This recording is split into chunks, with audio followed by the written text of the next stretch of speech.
Minsan, ang pinakamalakas na sagot ay yung hindi ka sumagot. Stay quiet, move on, keep building because growth sounds like silence and results speaks louder than any other argument, than any other words. Hindi lahat ng laban kailangan sagutin ng salita. Minsan ang pinakamalakas na sagot ay ang pananahimik at pagpapatuloy ng buhay. Kapag sinaktan ka, inapi ka, o hinusgahan ka ng iba, natural lang na gusto mong ipagtanggol yung sarili mo. Gusto mo magpaliwanag, makipagtalo, patunayan na mali sila. Pero hindi lahat ng tao ay handang umunawa. May mga taong kahit anong paliwanag mo, sarado na ang isip nila. Doon po mapasok ang stay quiet. Hindi ito ibig sabihin na mahina ka. Ibig sabihin nito, pinipili mo ang kapayapaan mo kaysa sa gulo. Pinipili mo ang paglago kaysa sa pakikipagtalo.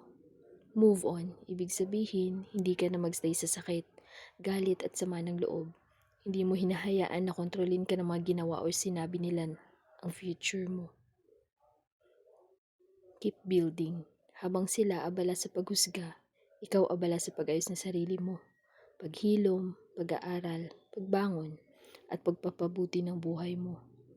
Because growth sounds like silence. Ang totoong growth tahimik. Walang drama, walang announcement. Tahimik kang nagbabago. Tahimik kang lumalakas.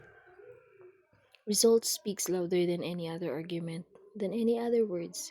Sa huli, hindi salita ang magpapatunay ng worth mo, kundi ang kung gaano ka nakatatag, kung gaano ka nakatahimik sa loob, kung gaano ka nakaayos sa buhay. Mas malakas pa iyon kaysa sa kahit anong paliwanag.